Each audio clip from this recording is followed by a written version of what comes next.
जय श्री कृष्ण। स्वागत है आप सभी का मेरे YouTube चैनल पर। मैं हरिओम शर्मा आज आपको प्रतिदिन सुनने वाली भगवान श्री कृष्ण की सुंदर कथा सुना रहा हूँ।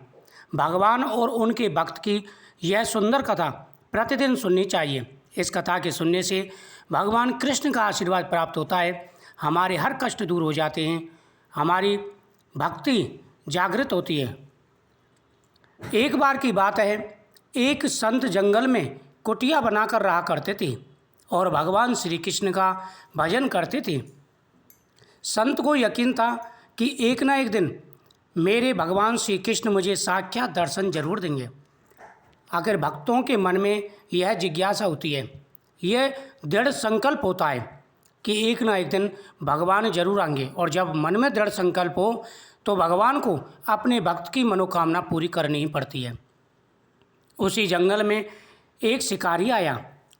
उस शिकारी ने संत की कुटिया देखी। वह कुटिया में गया और उस संत को प्रणाम किया और पूछा कि आप कौन हैं और आप यहाँ क्या कर रहे हैं। संत ने सोचे, यदि मैं इसे कहूँगा कि भगवान श्री कृष्ण के इंतजार में बैठा हूँ, उनका दर्शन मुझे किसी भी प्रकार से हो जाए तो शायद इसको ये बात समझ में नहीं आएगी। संत ने दूसरा उपाय सोचा। संत ने कहा, किरात। शिकारी ने पूछा, भैया पहले आप बताओ आप कौन हो और यहाँ किस लिए आए हो। उस किरात ने कहा कि मैं एक शिकारी हूँ और यहाँ शिकार के लिए आया हूँ। संत ने तुरंत उसी की भाषा में कहा, मैं भी एक शिकारी हूँ और अपने शिकार के लिए यहाँ आया हूँ।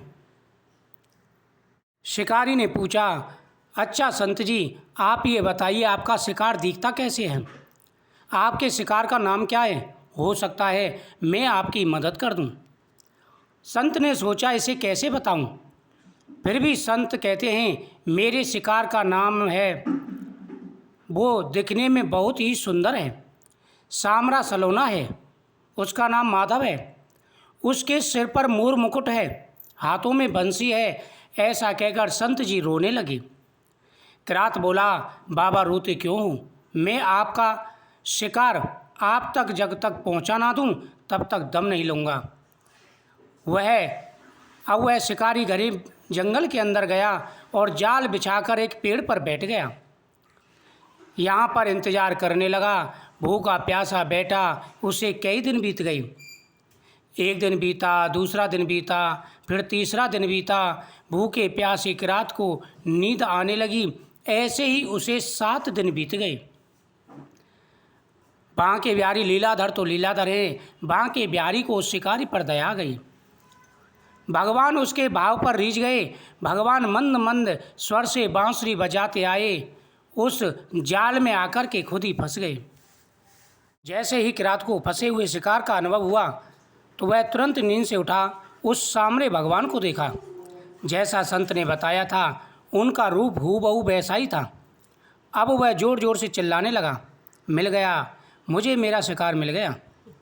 शिकारी ने उसे शिकार को जाल समेत कंधे पर बैठा लिया और शिकारी कहता हुआ जा रहा था, आज 7 दिन के बाद मिले हो।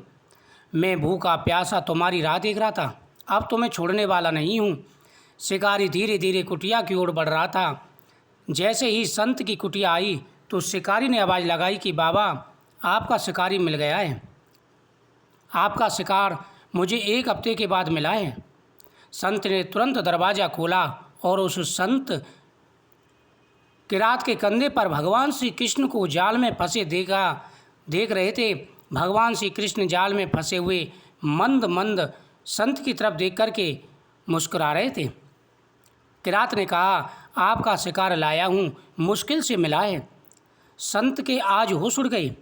संत किरात के चरणों में गिर पड़े। संत आज फूट फूट कर रोने लगे। संत कहते हैं, मैंने आज तक आपको पाने के लिए अनेकों प्रयास किए प्रभु, लेकिन आज तक आपने मुझे दर्शन नहीं दिए और इस किरात को मिल गए। भगवान बोले, शिकारी का प्रेम तुझसे ज़्यादा है, इसका भाव तुम्हारे भाव से ज़्यादा है, इसका विश्वास तुम्हारे विश्वास से ज़्यादा है। इसलिए आज जब इसको 7 दिन बिना कुछ खाए पिए बीत गए तो मुझे आना ही पड़ा। आपकी भक्ति कम नहीं संत जी, लेकिन इसका दृढ़ निश्चय विशेष ज़्यादा था। इसके मन में विश्वास था कि शिकारी जरूर आएगा, इसलिए मुझे दर्शन देने पड़े। इस तरह भगवान ने उन दोनों को दर्शन दिए और भगवान ने कहा कि तुम भक्ति में लीन रहो, अंत समय में मेरे धाम को आओगे। इस प्रकार दोनों शिकारी और संत भगवान की भक्ति में लीन हो गए। इस कथा को प्रतिदिन सुनने से भगवान का आशीर्वाद प्राप्त होता है। जय श्री कृष्ण।